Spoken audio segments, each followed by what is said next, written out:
cette vidéo de présentation pour savoir comment faire du ghee. Pour commencer, vous allez avoir besoin, comme vous voyez à l'écran, d'une livre de beurre. Idéalement, utiliser du beurre non salé, d'un petit chaudron et de puisettes qui sont très fines. Pour commencer, on déballe le beurre. Ensuite, on va placer le beurre dans le chaudron.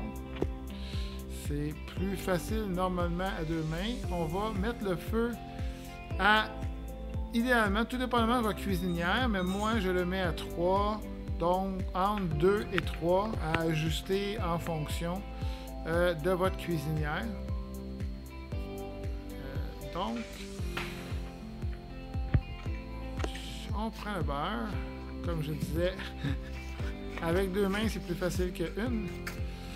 Et on le place dans le chaudron et on attend.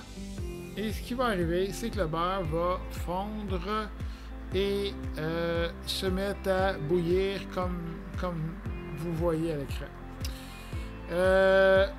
Au départ, le beurre ne sera pas séparé, il va être jaune comme ça. Et tranquillement, ce qui va se produire, c'est que les trois principaux éléments du beurre vont se séparer. On retrouve à la surface la broue blanche qui est la caséine. Après ça, il va y avoir le liquide jaune transparent qui est les corps gras. Et au fond, vous allez vous retrouver avec un nuage qui est le lactosérum, donc la protéine de petit lait. Tout dépendamment du beurre que vous allez utiliser, vous pouvez au départ obtenir des résultats un peu différents. Vous pouvez voir la séparation se faire plus ou moins rapidement, ainsi de suite. Ce n'est pas vraiment important. L'important, c'est qu'éventuellement, comme vous allez le voir, la séparation va se produire éventuellement. Parfois, il faut juste être un petit peu plus patient. C'est pas un processus qui est tellement long. Je vous dirais que au total, ça peut prendre à peu près entre 15 et 20 minutes. Tout dépendamment de l'intensité de laquelle vous mettez le feu. Si vous mettez votre feu un peu trop élevé, vous allez voir que le ghee va avoir de la difficulté à se séparer parce que le bouillonnement va être trop intense et ça va brasser le ghee constamment. Et à ce moment-là, la séparation va avoir de la difficulté à se faire. Vous pouvez à ce moment-là abaisser un peu votre feu pour qu'il y ait un léger bouillonnement, mais pas trop intense. Comme là, présentement, ça c'est un peu intense comme bouillonnement. Mais c'est pas tellement grave.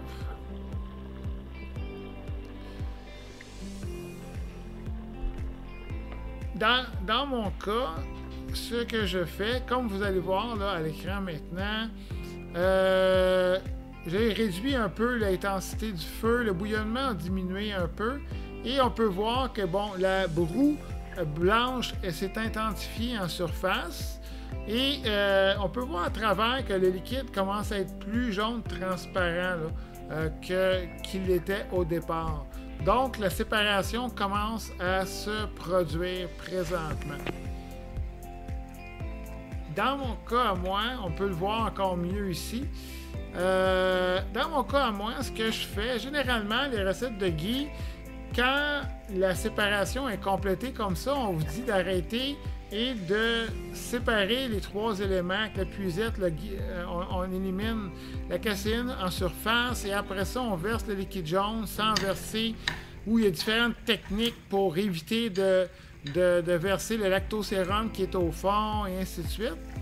Donc, quand vous allez voir, vous voyez maintenant que le liquide en arrière de la broue il est jaune transparent, on voit le fond.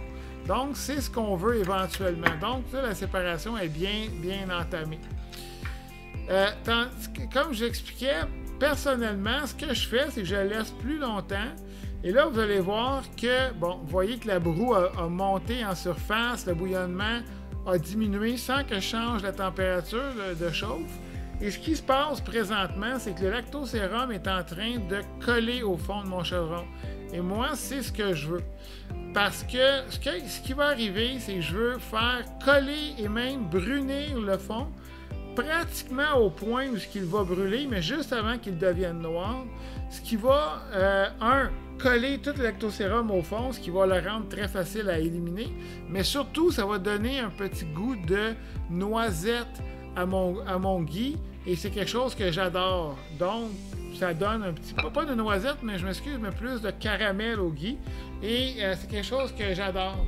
Donc, c'est ce que je recherche éventuellement. Et là, vous allez voir que mon ghee, maintenant, la couleur du ghee, à la place d'être jaune pâle, comme il était tantôt, il est rendu ambré et même un brun relativement foncé. Là, ça s'est vraiment comme calmé.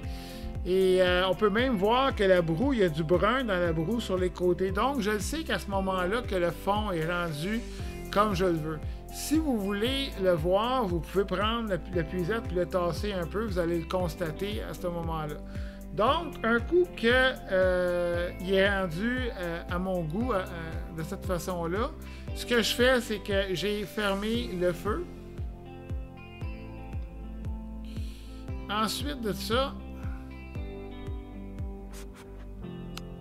je vais avec la première petite puisette.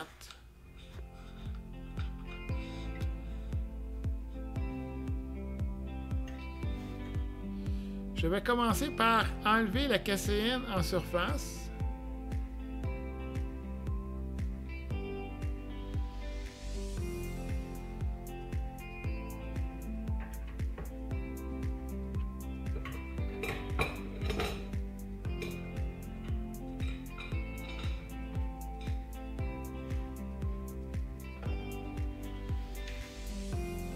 Je laisse reposer 2 minutes avant pour m'assurer que qui flottait va se déposer au fond.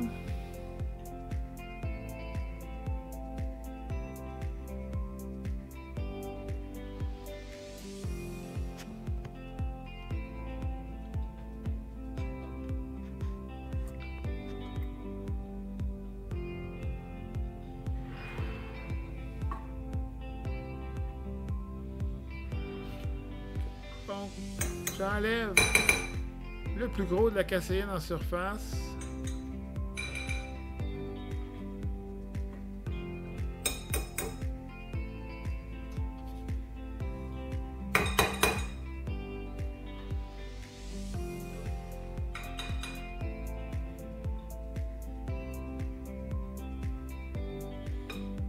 Il y a différentes méthodes pour filtrer le fond et ainsi de suite, mais en le faisant coller comme ça, comme je disais, ça simplifie les choses énormément. Et bon, vous pouvez voir la couleur maintenant et on peut voir un peu dans le fond, vous allez voir mieux tantôt. Donc, c'est à peu près ce que je veux obtenir. J'ai enlevé le plus gros de la caséine en surface. Ce que je vais faire, c'est mettre ma grosse puisette sur mon bol. Je vais mettre la petite par-dessus comme ça, donc ça me donne 2 niveaux de filtration. Et je vais verser mon ghee dans le bol à travers les 2 puisettes de cette façon-là.